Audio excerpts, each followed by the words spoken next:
Just one moment.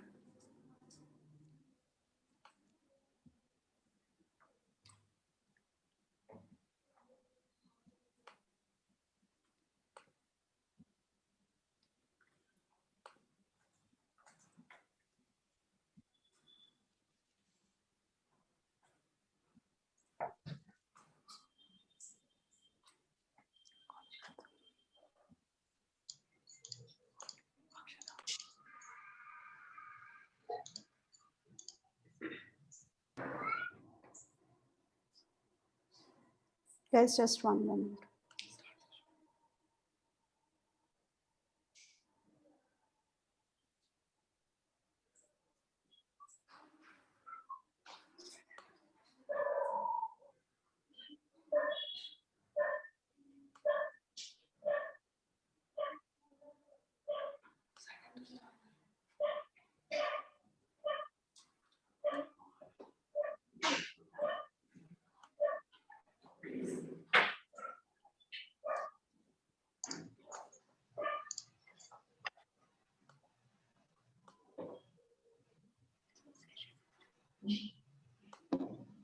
Yes, great. Hello.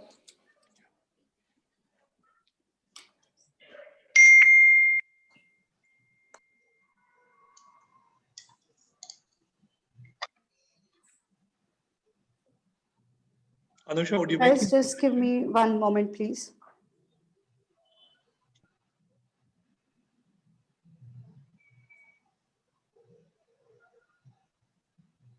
I'm just rechecking if we are live.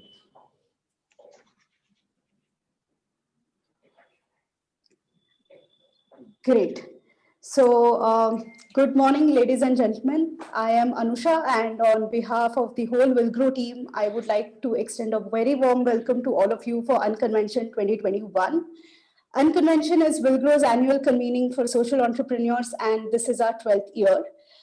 We are extremely proud to bring to you Unconvention 2021, the theme for which is remodeling for resilience. And for the first time, this is being hosted completely online. So this year, Unconvention is a 3-day convening, and the days have been divided into sub-themes of building better, building bigger, and building meaningfully.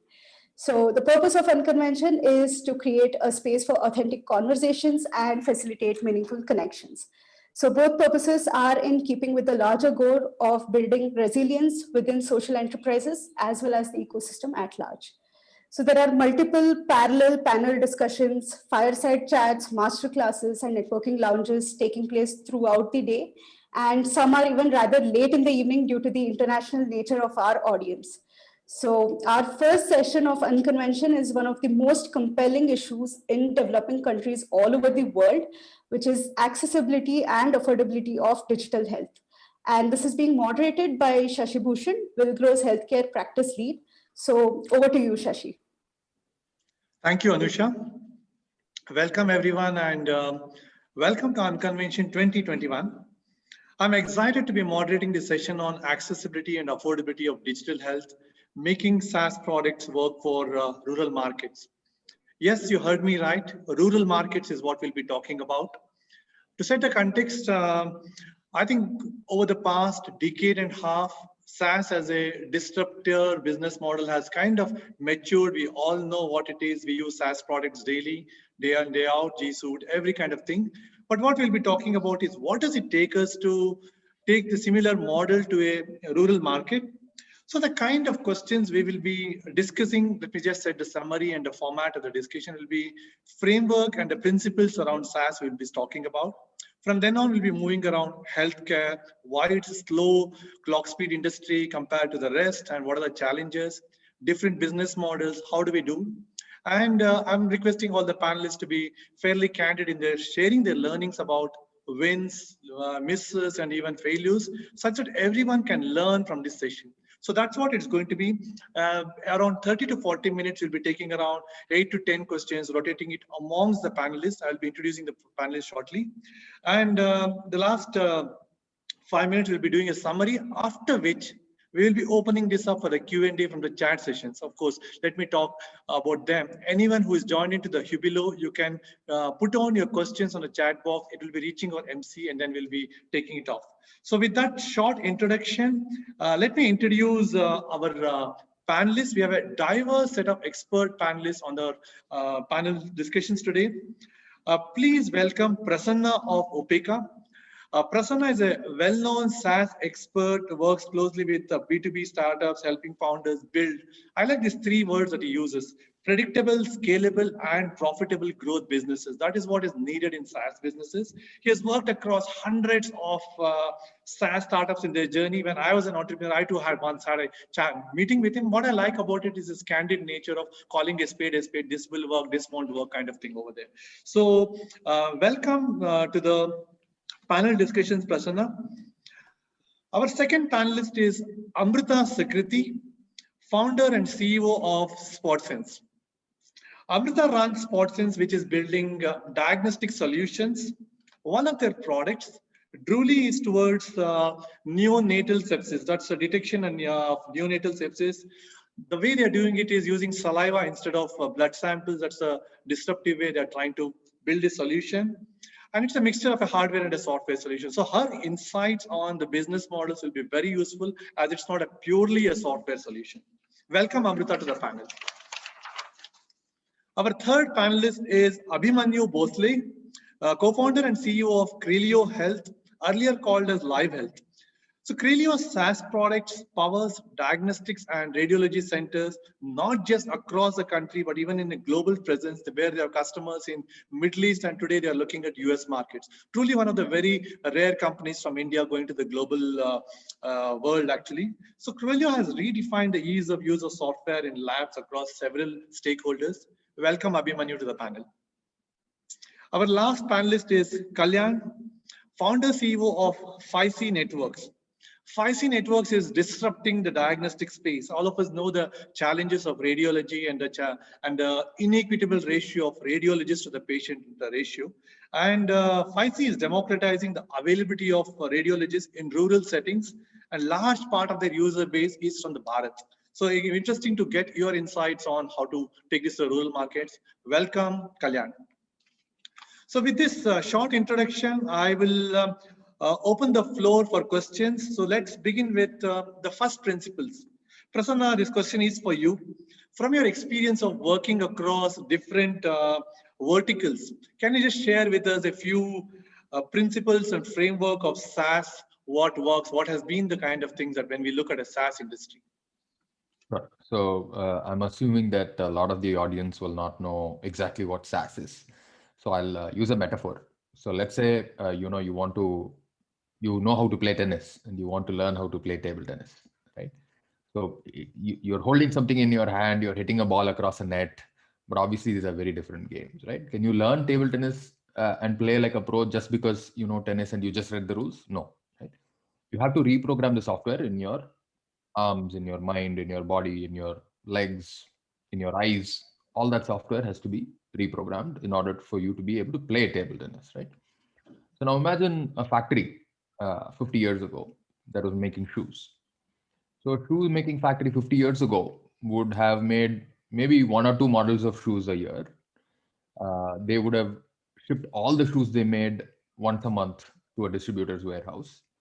They would basically get orders once a quarter or maybe once a month at most. And it's a fairly predictable life, right? Now imagine a shoe factory today. So today Nike has a shoe factory where they make a different model every week. They sell a different model every week. They have a limited run, so they sell only 1,000 shoes of that type, and it runs out in half an hour. The shoes are shipped directly from the factory to the end customer's house, wherever in the world it is. There is no distribution. They probably charge directly to the customer's credit card in all kinds of currencies. May not even be credit card, maybe some are UPI, etc. Right? And now we are doing 50 different models in a year rather than 3. So imagine how different life is for that factory. And can you do that without software? You can't. Now imagine that that factory used software 50 years ago, and is using software today. And the competitive environment that that factory is in today is also changing. So today they might be doing 50 variants of shoes. Tomorrow they might be doing 100. Today they may be doing so many countries. Tomorrow they may be doing more. Today they may be taking orders for so many hours. Tomorrow they may be doing different set of things. Tomorrow, who knows? They might be even personalizing each shoe for every buyer. Right? Now, this when the competitive environment for the factory is changing all the time, the nervous system that they have, software that they use, has to change all the time. So 50 years ago, they could buy a software, use the same software for 5 years. It works, life is great. Then they change the software after 5 years. It's hell, it's torture, but they change the software only once in every 5 years. Today, as a competitive ecosystem, as a landscape keeps changing every 6 months, every year, your software has to keep up. The interfaces that the software has with your vendors, with your shippers, with your suppliers, with all the manufacturers, the employees, the team, all those interfaces, all those integrations keeps changing, right? So the beauty of SaaS is that today software that you get as a factory, you don't buy it off the shelf. You buy it, you adopt it, you pay for it every month. And when you pay for it every month, it is as much the software vendor's responsibility to keep that software up to date and make sure that it's adding value every day. And it doesn't stop adding value to you, even though external circumstances and the ecosystem may change. That is the power of software as a service. Because the moment that software stops providing that value, stops doing that service, the customer is free to throw it out. Right? So as a factory owner, the software vendor now has to earn that money every month. Right? That's the power of SaaS. So when we think about SaaS, uh, the common terminology is that software is eating the world. Today we say that SaaS is eating software. The SaaS market worldwide is somewhere between $150 billion to $200 billion of revenue. More than 50 to 60, 70% of that is the US. India is probably in the $1 to $2 billion max. So we are like 100 times less than the software spend in the US. And but building SaaS, getting a recurring revenue is a fantastic high margin business to build for most entrepreneurs. Back to you, Krishi. Thank you, Prasanna. And I like your thoughts on value SaaS. That's one of the words that you use in all your blogs and your talks. That's one thing. Thank you for sharing your principles around SaaS. So let's change gears and kind of move into healthcare. Abhimanyu, this question is to you. Being on the health tech side, why do you think healthcare industry is slower to adopt technology? Or if I were to give a corollary to it, is this an India specific norm or a global norm that healthcare works at a very slower clock speed? Well, I think it's actually mostly not that the healthcare is adopting technology slower, but there is not good enough technology at the price points that most healthcare providers actually look at available for adoption. We saw that technologies like MRI CD machines, when they came up, was quickly adopted. That is true for diagnostic tests. Diagnostic instruments is, the adoption rates are much higher. Automation in healthcare, like robotic automation in healthcare, is also very quickly adopted for high throughput hospitals. And this is global. This is not just the US. This is in India as well. From the industry that I come from, in diagnostics, majority of the workflows are automated. There is hardly any person actually physically testing the sample. They're mostly instruments doing this. So, well, and that being a part of technology does exist, and adoption is decent, especially talking about information technology and, largely from a SaaS standpoint.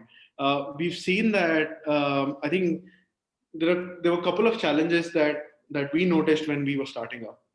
One of the big challenge was there was a high learning curve for any new tech adoption, and most healthcare providers actually don't understand technology that well. So I think when softwares are designed, that needs to be considered in the user experience and design of the software. And that's many a times actually very underappreciated or overlooked by healthcare software providers, because they often end up giving a utility but not a better user experience. So that's one issue. And second issue that we faced working with doctors was the issue of privacy, privacy of their data, privacy of their financials. And that was another thing that we actually designed in the product, that if people want to do stuff that they want to keep private to themselves and not make it available, like seen, or not give it to the patient, that should be possible through the product. So these were some of the, like, I would say these were the top two reasons that we saw and we actually designed for. And of course, there are just ample amount of reasons, right from price point and how much providers want to invest in productivity increase and their profitability and so forth. Most of the time, what we saw working was only building technology that's essential, not something which is good to have. We felt that again, it might be a little controversial. We felt that EMRs were largely not required in India because doctors could operate without electricity, for that matter, and they were absolutely fine without tech.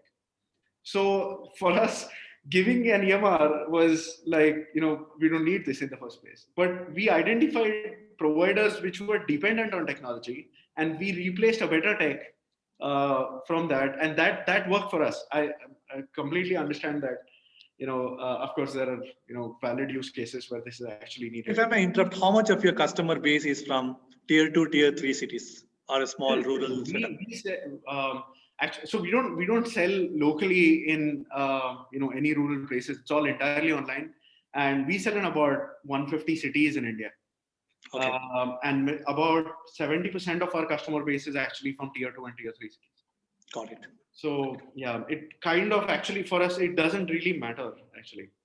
So yeah, we know that every lab actually requires a solution, and we offer a solution that just works. So it's fairly competitively priced for India as well. That definitely is a well important aspect which we were speaking before. Thank you, Abhimanyu.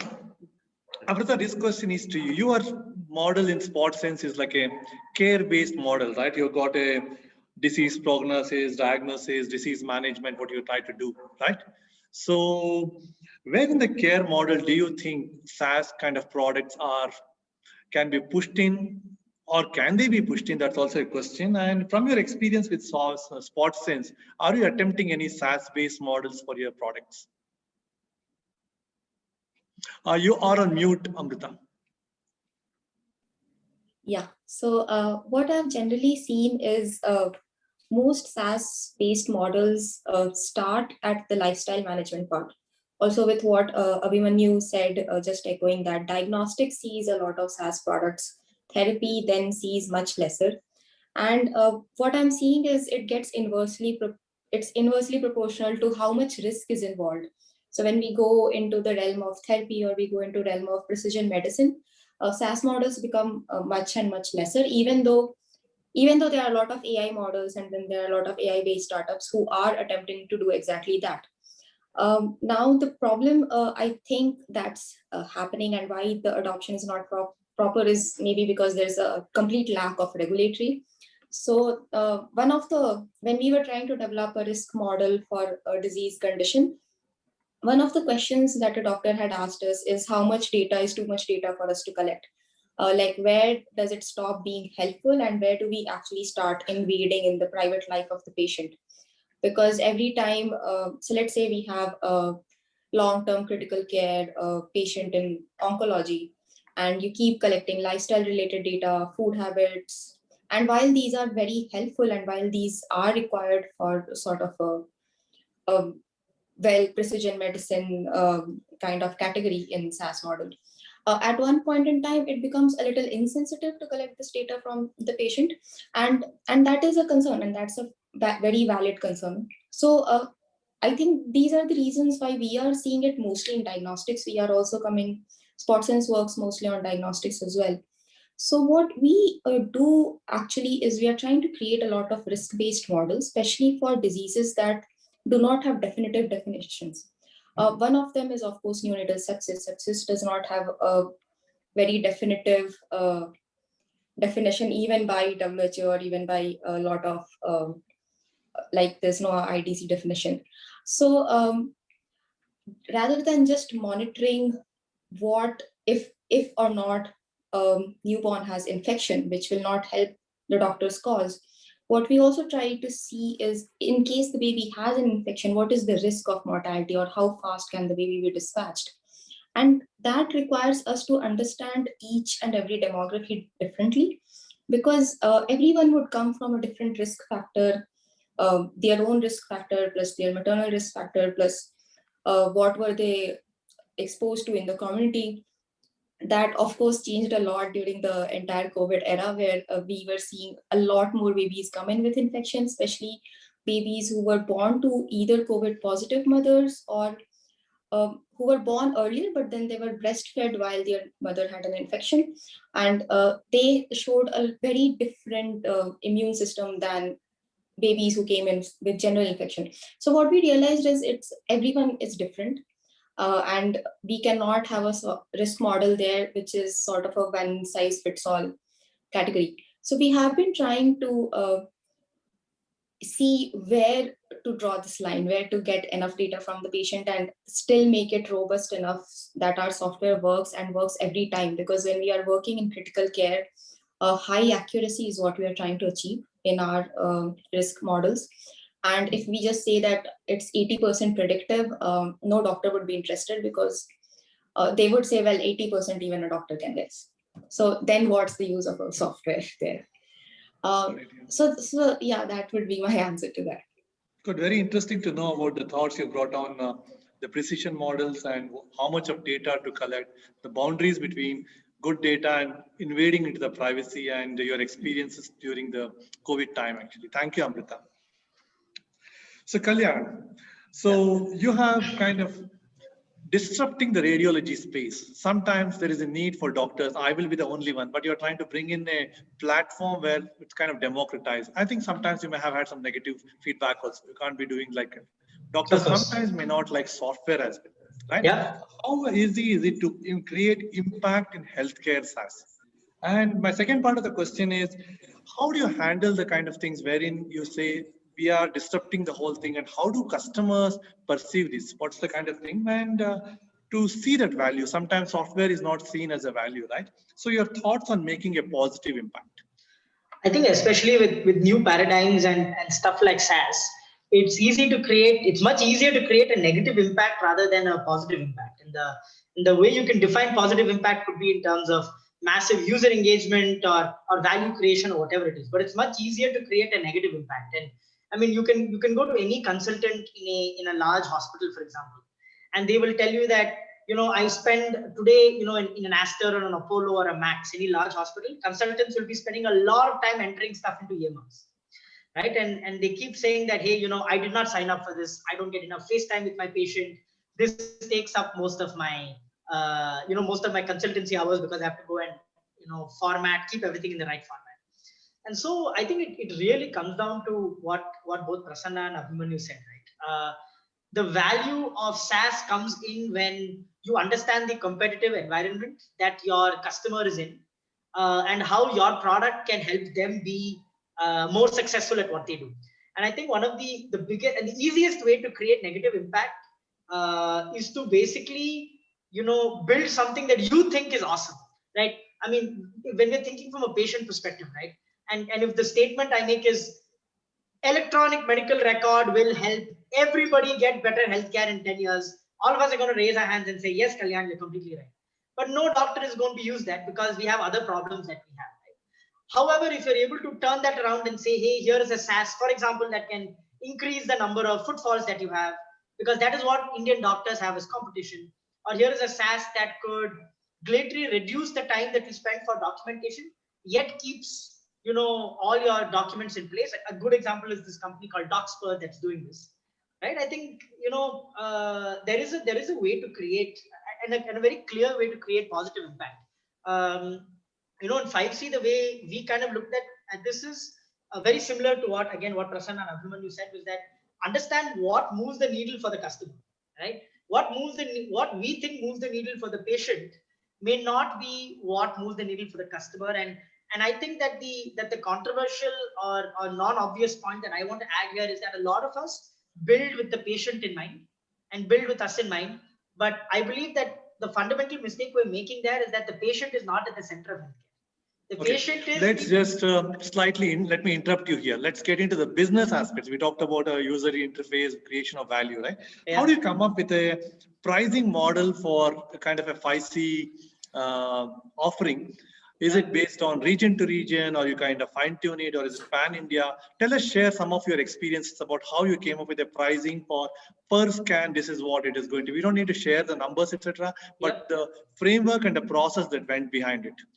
So ideally pricing is value based, but obviously external competition and other factors and affordability comes and plays a part in that. We in 5C we generally do have one pan India pricing, but it doesn't work like that. I mean, I know for a fact that a large diagnostic center or a hospital in Delhi or Bangalore charges more to the patient than an ESI hospital in Darbhanga, right? Which is also my client. And one hospital or diagnostic center may be charging 8,000 rupees for an MRI, and another one may be charging 1,800 for the same MRI. We need to basically put in place. We need to know not only what the value we're creating is, but what our cost is. So if I'm going and talking to a large hospital or diagnostic center that's charging 8,000 for an MRI, I know that hey, I'm providing you value that makes this MRI worth 8,000 rupees, and therefore I can charge a higher price, and I know what my cost is. But if I'm going to an ESI hospital, region to region, you're telling, or is it customer to customer based on what he makes? So it's to a large extent customer to customer, even though we try to keep our pricing very, very, very egalitarian and very flat. It's on a band range, right? That's what there's a band. And the principles of SaaS is just in the midnight, you 3 a.m., you wake up, the guy should be able to tell you a number. Here you're looking at how much revenue he makes, then what's the value I create. Yeah, for that's sure. What it is, right? Because this is a B2B sale that we are doing, right? Yeah. And B2B sale always involves relationship management and negotiation. So switching from private to government, because we're talking about rural, right? So any of your customers, Abhimanyu, Amrita or Kalyan, you have any government contracts? How have you negotiated? But because that's the gateway that you enter into the rural markets, I work, etc.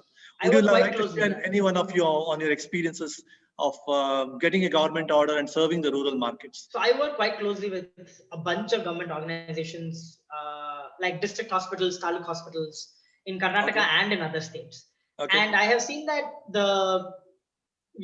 for example, payment is always an issue, across the healthcare space, right? Hospitals and diagnostic centers, they're not as bad as schools, but they are bad paymasters in general.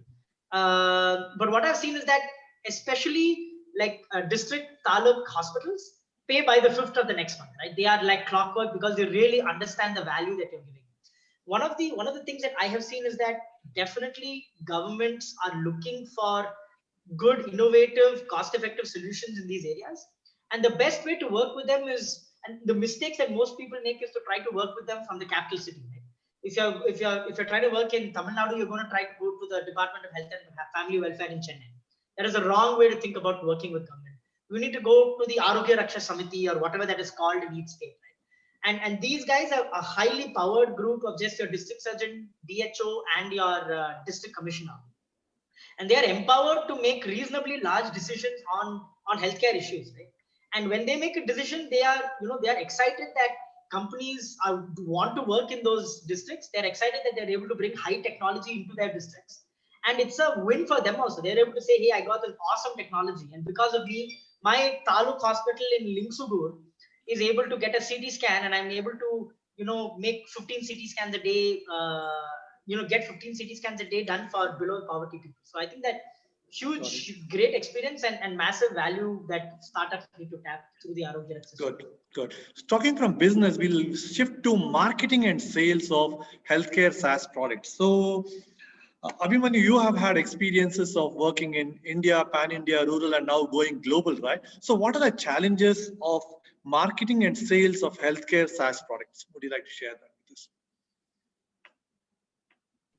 So, well, I think when we started marketing, most of it was actually on ground because we wanted to we wanted to understand how big the customer is, and often we don't understand that on call. Because one of the principles of SaaS is also what we call as I don't know, inbound sales we call, right? You have a site, you give the complete thing, people come, click, and happens. So it's still not happening for you, is what you're telling Abhimanyu. No.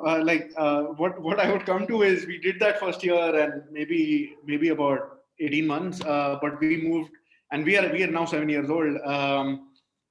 We stopped on field sales after that, right? And majority of our journey now is entirely inbound. But I think we still actually, but that's largely our implementation team that actually goes on site. But we still go on site. We prefer to actually go on site, understand what the customer is. We actually get a lot of data once we are on site in terms of how to, especially for large customers, how to really price the customer. As to our mid segment and small segment customers, there's a fixed slab, and we don't actually, all our booking links actually have price mentioned there. So anyone actually coming in and booking a demo with us already is aware of the price, and we make sure that it's communicated multiple times, and we generally don't even discount as such. Great.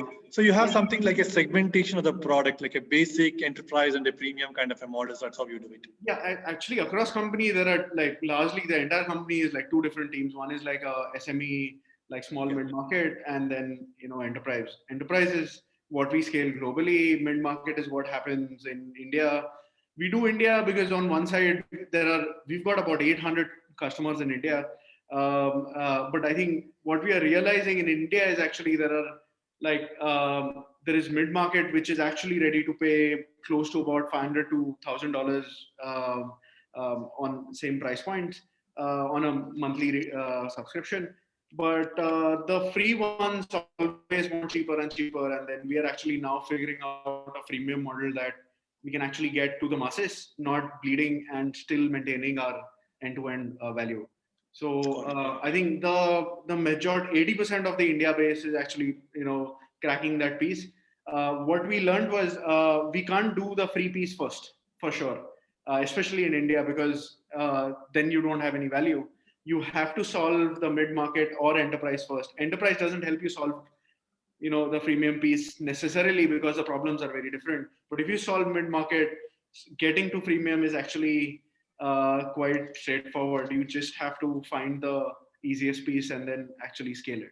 Scaling in India is really good. Like it's quite well possible with the sales and marketing and with the doctor community out here. If you have a valuable product, if you prove value, people will actually adopt. And so this is an open question to all. I invite everyone's response.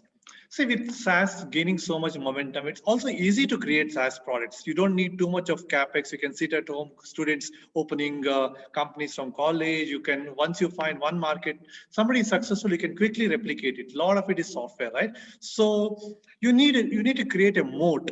Of course, as to how you are having some kind of a differentiation, either a network effect or something like that to do it, right? One of the modes that usually is thought of is a mixture of a hardware and a software.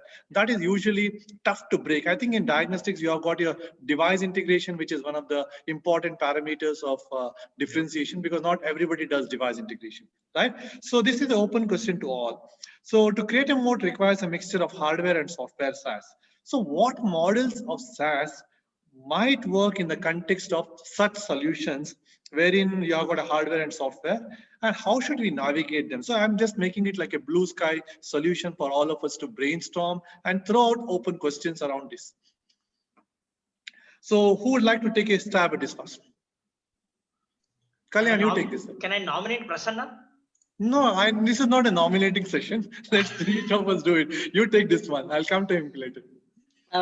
Very quickly, I mean, one thing that has worked with YC to some extent is software as a service, like kind of integrated and built with actual services. So not only do you give a SaaS model that helps your clients scale their business, but also give higher value added services that keeps them sticky. Like in our case, we not only have a radiology management platform, but we also deliver the radiology report in itself. And then on top of that, we're adding the ability for hospitals and diagnostic centers to now either, we already use AI in the backend, but we now also give them an opportunity to use in their own front end the AI that we have developed or integrated in our backend. Right? So they can just get AI results and use their own radiologists. They can get the whole enchilada, the whole 9 yards from 5C. So Now there you are. didn't answer my question. I said, what models of SaaS work in the sense from a pricing model, right? Would you change it or your selling framework differently when you are trying to create a mode or that, or you just say this is also included in the package? That's what you're telling. I would say that you'll have to go with the bundle. Something Bundled that approach. works for me is bundled. I mean, where you amortize different costs over a particular point in time, but get in, in a big way. Good. So, Abhimanyu, how would you take a case on this guy? So what we do actually is we kind of bundle a lot of value, like add-on services, simple things like actually mobile apps, patient experience, patient communication tools, simple things like SMS and email, and now we do WhatsApp to patients is also a part of this offering. So we don't price that separately. And also SaaS is hosted, so you don't have any hosting or management costs. So that's definitely there. We've seen actually, and probably Amrita can actually comment on this, but we've seen instrument manufacturers give the instrument itself on lease, like lease, or in SaaS terms on a subscription, where they have to pay a monthly retainer in form of buying consumables, and the machine is not charged at all. In radiology, that's a little rare because the machines are really expensive. But in labs, it's possible. A lot of hematology, biochemistry analyzers nowadays, even from companies like Siemens and Roche and Beckman, actually come on a subscription, like a retainer kind of a model, which is working out really good, it seems. And probably Amrita can comment more on it. Sure. Yeah, I can connect to that. I think they used to sell consumables. Reagents is what they sell, right? You need to be using so many reagents over the period. The rest is all easy. Amrita, over to you. You have the hardware plus a software solution, right? Yeah, so as both of you mentioned, that's what we have been doing. So we have equipment, we have our own reagents, and then we have our own scoring algorithms on top of it. So of course, the scoring algorithm comes free, even though that is the most important part. And we do subsidize the hardware, and the basic source of our recurring revenue is consumables, which if you just see separately is 3x of what any other company providing the same testing reagents would charge. But the reason it works and the reason we can still charge at that point is because we are giving everything integrated. So we are not just saying it is one test, but with this test, we tell you multiple parameters. Okay. Prasanna, over to you. I think, if I have to make sure I got the question right, it is what can you do to get the pricing better, or what can you do get? Yeah, let me read it out. I think to create a mode requires a mixture of hardware and software, right? So in case of a model like this, where things are changing hardware to hardware or installation to installation, is there any framework that we can adopt to create a pricing model? Because SaaS as a thing is, yes, you get a lead advantage, but people can catch up with you. You cannot create a moat around that unless for a long period of time you are uncontested, right? So in case of this kind of thing, what's the kind of pricing models to adopt? So I think, the Amrita, for example, has a lot more experience than I do. But to me, the question that you are making an assumption there that execution is not an advantage, and you can create a moat like this. For me, I don't have that assumption, because capital costs are getting to zero right now around the world, not yet in India. But so therefore, any equipment subsidy, any of those kind of things over a long period of time as an EMI, basically it's going to become practically free, right? Or at cost. And the cost for most of these equipments is also drastically falling all the time, right? So from that perspective, I don't think that financialization can be a moat. So if you have to stay ahead, you have to have an execution advantage, which is, can my tech be better? Can I do more for the customers? Can I be better for the customers? Can I do more for more customers in the same hospital? So I might be doing something good for the doctor, but am I also doing something good for the nurse? Am I also doing something good for the administrator? Am I also doing something good for the patient? And so on, right? So how many types of users can you add within the same customer site, if you will? And how many types of value that I can start adding? So can I start giving them things around, predicting where they're going to have problems next, based on if I figured out that in this particular section of the hospital at these times we are getting more kids going into sepsis or stuff like that, right? So those kind of values are where the moat will get created, not just with the pricing model. The pricing model can get you some temporary stickiness, and hardware plus software, but all of those can all be replicated, right? Going forward as a business, each of us as a software business or a hardware business or a combination of both will have to earn the customer back every month. And if you are not executing in a way that you are adding more value to the customer's life this month than last month, this year than last year, it's going to be very hard to keep that customer. Got it. Yeah. Thank you, Prasanna. I think you pressed home the point of the execution advantage and not taking the customer for granted. I like the point you made about every month. I'm adding value every month to every customer, expanding the range of users in the enterprise for having more and more users to do it. That way, there is a real stickiness coming across. More and more people think 10 times before making the change. And I think we are more or less closer to the end of the session. Let me just summarize a few things before we open it up for questions over there.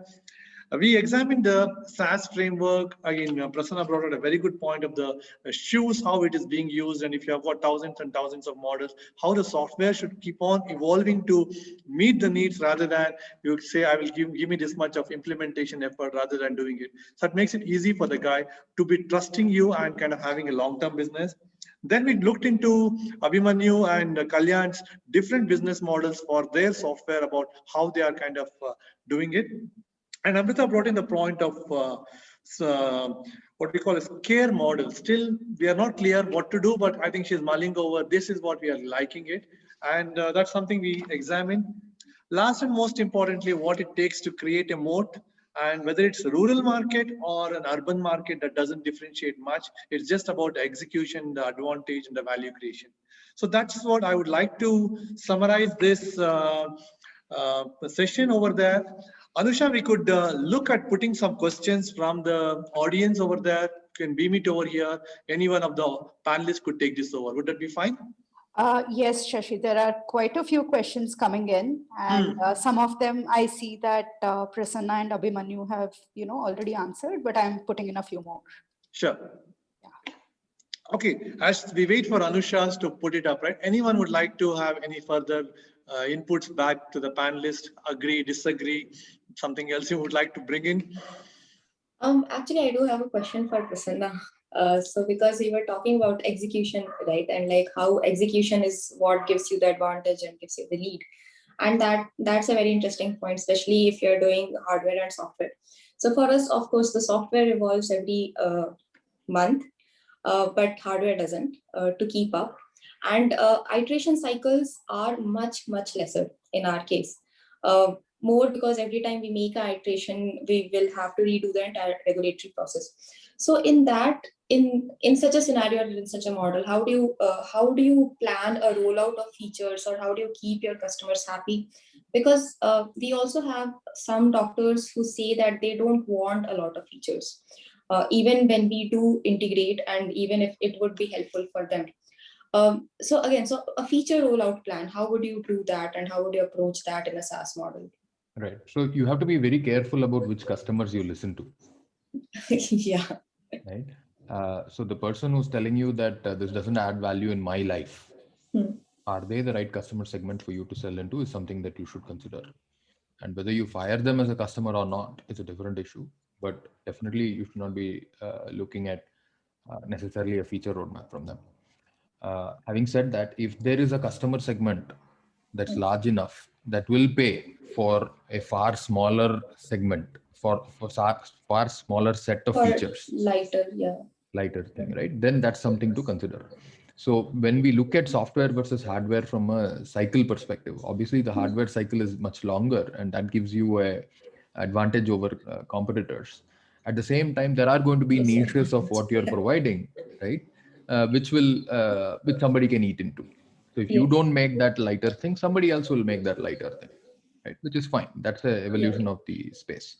To me, two ways of going it. One, if you're going for more mass, then how do you figure out how to sell at a higher volume more quickly? What is a hardware design that helps you do that? So Yeah. less failures. So do you optimize for less failures in the field? Do you optimize for more robust construction? Those kind of things, so that you're reducing your opex from the hardware side. Or on the other side, do you go into hospitals, or do you go into places which demand more features and are ready to pay a much higher Higher premium for premium. that, Yeah. right? Which will be fewer hospitals perhaps, but let's think about how do you get into the premium hospital in a different country, right? Or how do you get into a premium hospital in the Western world? Or maybe you have a strategy where you target only the top 3 hospitals in every country in the developing world, right? But those top 3 hospitals will pay a premium, right? Yeah. So is that a strategy? In that case, would you want to go premium, right? So it has to be very dependent on the strategy you have to grow 10x or 100x from here. But that same, you can, if your hardware engineering process is set up around that as the goal, either simplicity, mass scale, low opex, low cost, high volume, or premium, high feature, very advanced tech, very high, quality, and therefore premium price, right? Don't, get stuck between the two at an early stage. Yeah, I agree. Shashi, Yeah. and to the panelists, there are quite a few questions come in which I've put in the chat box, and I see that some of them are answered. But if you could just Yeah, I will just take one of them. I think Kalyan, you were speaking something. You were on mute. Couldn't hear you. Oh, not at all. No. That's fine then. There is one question I just noticed on the localization of the languages from the Indian context. Have you, any of you, used any local languages? I think Abhimanyu, this could be for the diagnostics. Any what do you call it? Indicization or something like that? You have done something to So address the rural markets? so I don't know those languages, but we've done like Kannada, we've done Hindi, of course, yes. We've also done Arabic, and we've done a few localizations wherever necessary. I don't do it throughout the product because, again, we believe that the use cases are very specific. So we identify areas that, if, for example, test acquisition forms need to be localized, consent form needs to be localized, sometimes reports needs to be localized. That's all fine. Maybe the patient request still, and order and the receipts can still be in the single language. So and that's worked for us. We've not got major pushback, as long as wherever localization is really necessary, we go ahead and do that. We do that for communications. All patient communications can and are localized wherever needed. That has worked. So yeah. Sure, great. Any thoughts, Kalyan? Have you done any localization in of your There's this services? question that. Yeah, please. Yes, Abhimanyu. Abhimanyu? I think we lost him for a second. Yes, Abhimanyu, you were saying something. No, I was saying that there was this question that I think we all can take this Yes, up. go ahead. Like, yeah, have the startups found a significant user base in rural India, and which are those startups? I think startups like iCure and Mayukcha, they have actually done a really good job at capturing rural population, large amount of rural population, in fact. Their business models are very diverse. Most of them don't directly charge their customer. They have indirect ways of charging, with charge per transaction or things like that. I think they would be the right examples. I can't potentially answer the revenue per user share. It's I'm not aware. If you guys have any examples of healthcare startups that have actually grown in India, rural, maybe. Yeah. So we will take one question. Kalyan, can you complete the second part of the question? The same thing to do with localization, local languages. Have you adopted something? Sure. A little bit, Sashi. So our users are technicians, right? who may be very good at their local language but not necessarily very proficient in English. And so we have seen, I mean, this was especially a case, for example, we have a lot of clients in the interior areas of West Bengal. And so, technicians can fill in information in Bengali, technicians can fill in information in Tamil. And so we do have languages as an option. But I would not say that is in no way a great product or growth hack. It's more of a small convenience that we can give our clients. It was done primarily because we felt like comfort level is important for a lot of our users. But I would not say that it's a very big or great growth hack, because I think basic English penetration, which is required for all this, still exists in both of these areas. Hope that answers the question, Shashi. Sure, then I think we are almost kind of close to the end of the session. I would just like Anusha to kind of, if there are any questions, you can bring it up. We are at 11:20, or we could look at wrapping this up, Anusha. Or any of the panelists would like to take any of the questions marked over here. That's also fine with me. If I may Some of them have been answered already, so it's not good, I felt actually. But if anyone of you want to If I may ask a question to Sure. the three founders here, right? Just think a little bit and give us 5 words, just 5 words that you would say to yourself before you started this startup, knowing what you know now. Just 5 words. You can just think and tell it after or before Anusha takes it up. I nominate Kalyan to answer this question. Let's get it from all of them. But No, I know. He is very nominating. I'd like to pull that one on me. I would say always harder than you expect. Wow. Yeah. Abhimanyu, Amrita? Oh, this is difficult. I would say it's going to take longer than expected. This is the problem with SaaS, Shashi. This is the problem with SaaS, man. Everybody's just copying features, man. Okay, you haven't answered Abhimanyu or so that's a very nice question. I think he said always longer. You could take your answer and just kind of bring this to a good closure, Amrita. Yeah, so it's not going to be easy. That's the, if I had to tell myself maybe 3 years back, yeah. Okay.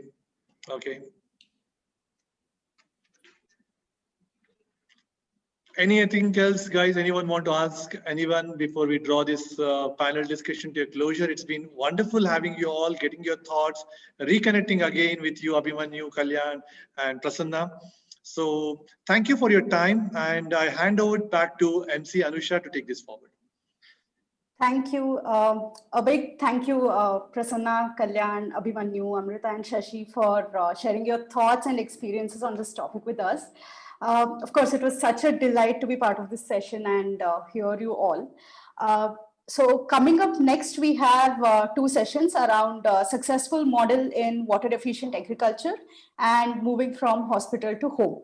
So to the audience, you can also meet Geet and Abhilash from Udis Social Business and Rishi Rasdan from Acumen Fund in the networking lounges. So thank you all who joined us, and see you again soon. Thank you. Thank you. Thanks. Thank you. Bye, guys. Have a good Bye. day.